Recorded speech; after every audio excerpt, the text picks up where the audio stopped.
वर्णिवेशरमणीयदर्शनं मन्दहासरुचिराननाम्बुजम् पूजितां सुरनरोत्तमर्मुदा धर्मनन्दनमहं विचिन्तये।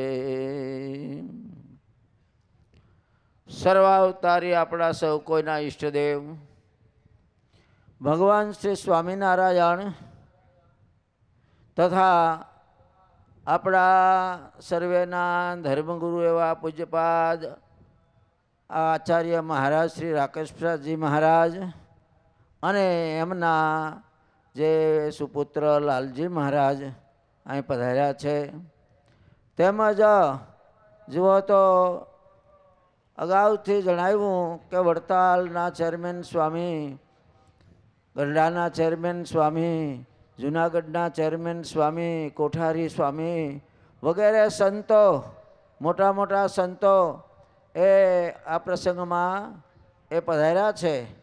તેમજ જેમના અથાગ પ્રયાસથી અને ભગવાનની પૂર્ણ કૃપાથી આ બગસરા ગામને આંગણે આવું નવ્ય ભવ્ય સુશોભિત લાલ પથ્થરમાં નકશી કોતરણી વાળું અજાયબી મંદિર તૈયાર થયું છે.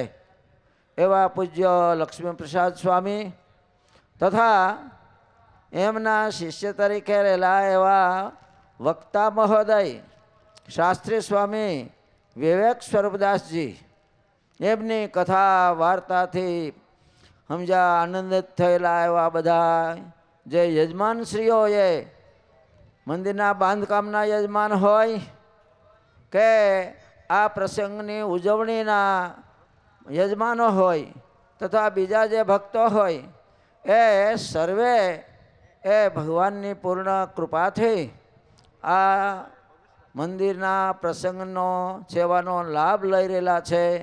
એવા સર્વેને ભગવાન ખૂબ જુઓ તો સુખી રાખે, ખૂબ સત્સંગનું બળ આપે અને સત્સંગમાં આવીને આવી સેવા કરતા રહે. અને આ પ્રસંગે પધારેલા દરેક સ્થાનોમાંથી નાના મોટા સર્વે સંતો વગેરે એની કૃપાથી આવો પ્રસંગ એ શરૂ થઈ રહેલો છે. આ બગસરા ગામ એમના પ્રારંભમાં કહીએ, આ સત્સંગના પ્રારંભમાં તો આપણા આદ્ય ગુરુ કહીએ જૂનાગઢ પ્રદેશના એવા અક્ષરમૂર્તિ ગુણાતીતાન સ્વામી તથા જુઓ તો પૂજ્યપાદ એવા કોઠારી સ્વામી હરિકૃષ્ણદાસ સ્વામી, મોટા સ્વામી શ્રી હરદાસ સ્વામી અને કોઠારી સ્વામી હરજીવનદાસ સ્વામી, કૃષ્ણચંદાસ સ્વામી, જોગી સ્વામી, બધા જે સંતો ગુરુકુળના શાસ્ત્રી મહારાજ વગેરે એ બધાયનાથી સત્સંગનો લાભ જેણે લીધેલો છે. એવા બગસરાના નાના મોટા સર્વે હરિભક્તો ખરેખર ધનભાગ્ય છે કે આવા મોટા સંતોએ આ બગસરા ગામને વિશે આવો સત્સંગ એ જુઓ તો પોતાના એ આશીર્વાદોથી સત્સંગની સ્થાપના કરી છે. આ બગસરા ગામ છે એ ભગવાનનું કૃપાપાત્ર છે અને આ બગસરા ગામને વિશે જુઓ તો આ બધા સંતોના આશીર્વાદો એનાથી આવો એ સત્સંગ ફૂલો એ વૃદ્ધિ પામેલો છે. તો જે ભક્તોએ આમાં સેવા કરી હોય, શરૂઆતથી આરંભીને આ જે પ્રતિષ્ઠોત્સવ સુધીની જે બધી કરનારા સેવાઓ એ બધાને ભગવાન ખૂબ સત્સંગનું બળ આપે. વાલા ભક્તો, ભગવાનની કૃપાથી આવો સત્સંગ આ વૃદ્ધિ પામેલો છે. સમજા તો ભગવાન એ મુમુક્ષુ આત્માઓનું આત્યંતિક કલ્યાણ કરે. વાલા ભક્તજનો, આપણો આત્મા અનંત યુગોથી ભવાટવીમાં ભક્તો ભટકતો આવે છે, જમપુરીના માર ખાતો આવે છે, 184માં અપાર દુઃખને ભોગવતો આવે છે. પરંતુ કોઈ જન્મમાં તમે કે અમે ભગવાનના સાચા અનન્ય ભક્ત થઈ શક્યા નહીં હોઈએ કે જેથી કરીને હજી આપણે આ જુઓ તો ભવાટવીમાં ભટકતા આવીએ છીએ.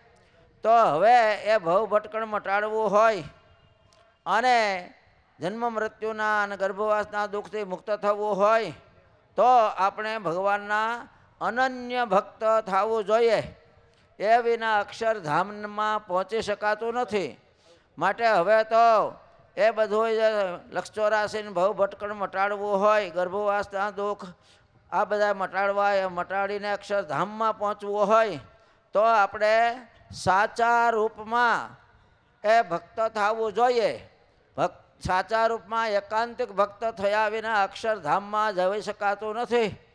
ભગવાન સ્વામિનારાયણે આજ મારે ઓરડીના કીર્તનમાં લખ્યું છે કે સૌ હરિભક્તને રે જાવું હોય મારે ધામ, તો મુને સેવજો રે તમે શુદ્ધ ભાવે થઈ નિષ્કામ. શુદ્ધ ભાવના રાખીને, નિષ્કામ ભાવના રાખીને જો તમે ભગવાનની ભક્તિ કરશો તો અક્ષરધામમાં જવાશે અને ત્યાં રહેવાશે. વળી સૌ હરિભક્તને રહેવું હોય મારી પાસ તો તમે મેલજો મિથ્યા પંચ વિષયની આશ. મિથ્યા કેવા પંચ વિષયો કે ઝાંઝવાના જળ જેવા. ઉનાળામાં જુઓ તો ઝાંઝવાના જળ જોવા મળે પણ એક છાંટોય પાણી હોય નહીં. સમજ્યા? એમ આ પંચ વિષય છે ને, શબ્દ સ્પર્શ રૂપ રસ ને ગંધ, એ બધાય એ ઝાંઝવાના જળ જેવા છે. એ રીતે સમજી એની આસક્તિ, વાસના, તૃષ્ણા, મમતા મૂકીને જો એકાંતિકપણે આપણે ભગવાનની ભક્તિ કરશું તો અક્ષરધામમાં જઈ શકાશે. એમનેમ કાંઈ નહીં જવાય. એટલે તો પ્રભુના સાચા ભક્ત થયા વિના અક્ષરધામમાં જવાઈ શકાતું નથી. તો હવે સાચા એકાંતિક ભક્ત થવા આપણે શું કરવું પડે? તો સંસારની જે કાંઈ વાસના, એ મમતા, મોહજાળ, એને છોડવી પડે. એ વિના અક્ષરધામમાં જઈ શકાતું નથી. સમજ્યા? તો અક્ષરધામમાં જઈને સદાય શ્રીહરિની સેવામાં રહેવું હોય તો મિથ્યા પંચ વિષયની આશા મૂકી દેવી પડે તો સેવામાં રહેવાય. અક્ષર વચનામૃતમાં 60ના ગઢડા પ્રથમ પ્રકરના 60ના વચનામૃતમાં લખ્યું છે. શ્રીજી મહારાજ કહે છે કે કલ્યાણના સર્વ સાધનમાં નિર્વાસનિક થવું ને એ મોટામાં મોટું સાધન છે. ગમે તેટલા જપ કર્યા હોય, તપ કર્યા હોય, વ્રત કર્યા હોય, દાન આપ્યા હોય, ગમે તેટલું કર્યું હોય, પણ જરાક જો વાસના રહી જાય સંસારની, સમજ્યા, કોઈ પણ પ્રકારની, તો એને પાછું આવવું પડે ને આવવું પડે. માટે નિર્વાસનિક થયા પછી જ ભગવાનના ધામમાં જઈ શકાય છે. તો જ ભગવાન તેડવા આવે છે. માટે નિર્વાસનિક જરૂર આપણે થવું જોઈએ. એ વિના ન થાય આત્યંતિક કલ્યાણ. આત્યંતિક કલ્યાણના સર્વ સાધનમાં આ જે વાસના ટાળવી એ મોટું સાધન છે. વાસના જરાક જો રહી જાય તો એને પાછું અક્ષરધામમાંથી પણ ભગવાન પાછા મોકલે નિર્વાસનિક થવા. ઘણા દાખલાઓ છે. એક જરીકે જો અંતકાળે વાસના રહી ગઈ, સ્ત્રીની, પુત્રની, દ્રવ્યની, ધનની, માલ મિલકતની, તો એને ભગવાન આયના પાછા મૂકતા જાય. એવા દાખલાઓ છે. અને પાછા જન્મ ધરાવે એવા પણ દાખલાઓ છે.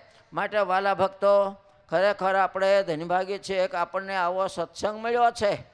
સમજ્યા? સત્સંગ મળ્યો છે. હવે કાચા રહીએ ને તો એટલી આપણે કલ્યાણમાં પણ કસર રે. માટે ધર્મ, નિયમ, ભજન, ભક્તિ, આજ્ઞા, ઉપાસનામાં ખબરદાર થવું જોઈએ. તમારે ને અમારે સૌ કોઈને શિક્ષાપત્રી પ્રમાણે આપણું જીવન એ હોવું જોઈએ. શિક્ષાપત્રી પ્રમાણે વર્તશું તો ભગવાન શ્રીહરિ આપણને પોતાના માનીને અંતકાળે તેડવા આવશે. અને જો શિક્ષાપત્રી પ્રમાણે નહીં વર્તીએ તો આપણે ભગવાનના ન કહે મારા ક્યાં શિક્ષાપત્રી પ્રમાણે વર્તે અમારા છે, અને શિક્ષાપત્રી પ્રમાણે ન વર્તે એ અમારા સંપ્રદાયથી બહાર છે, પછી એને તેડવા આવવાની પણ મારી ફરજ ન ગણાય. વાલા ભક્તો, એક ટૂંકમાં દ્રષ્ટાંત આપીને પૂર્ણ કરું કે તમે તમારા સગા સંબંધી ગામમાં કે બહાર ગામ રહેતા હોય, એને ત્યાં તમે જાતા હોવ વરે પ્રસંગે, તો એ તમારે ત્યાં આવે. પણ તમે નો કોઈ જાતા હો તો એ આવે ખરા? ન આવે. એમ આપણે ભગવાનની આજ્ઞામાં વર્તતા હોઈએ તો અંતકાળે ભગવાન આપણને તેડવા આવે. પણ આજ્ઞા પ્રમાણે, શિક્ષાપત્રી પ્રમાણે ન વર્તીએ તો ભગવાનની પણ ફરજ ન રહ્યા. સમજ્યા? એ પછી આના બીજો જન્મ, ત્રીજો જન્મ, જેમ વિદ્યાર્થી અભ્યાસમાં કાચપ રાખે તો એને એને પાછું એનું વરસ રહે, એમાં આપણો પણ એનું એ પાછું જન્મવાનું રહે. માટે વાલા ભક્તો, આ ખરેખર અહીંયા પૂજ્યપાદ લક્ષ્મીપ્રસાદ સ્વામી અને એમનું સંત મંડળ છે ને, એ ખૂબ જુઓ તો ભગવાનની આજ્ઞા પ્રમાણે વર્તનારા છે. ખૂબ જ દાખલો કરીને એમણે સત્સંગનો રંગ લગાડ્યો છે.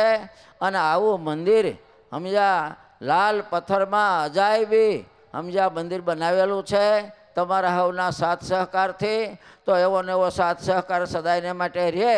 અને નિયમિત મંદિરે આવવું, પૂજાપાઠ કરવા, ભજન ભક્તિ કરવા, સંતોની આજ્ઞામાં રુચિમાં વર્તવું, એ રીતે તમે વર્તજો તો તમારા ઉપર ભગવાન રાજી. મોટા સંતોનો પણ ખૂબ રાજીપો આ ગામ ઉપર છે સમજ્યા. માટે આપણે પણ એ પ્રમાણે વર્તવું. આ રીતે ભગવાનના ચરણમાં પ્રાર્થના કરું છું કે સર્વ નાના મોટા યજમાનો, સર્વે હરિભક્તોને ભગવાન ખૂબ સુખી રાખે, ખૂબ સત્સંગનું બળ આપે અને ખૂબ ભગવાનની આજ્ઞામાં વર્તીને ભગવાનના કૃપાપાત્ર બનો. સંતોની આજ્ઞામાં વર્તીને સેવા કરતા રહેજો.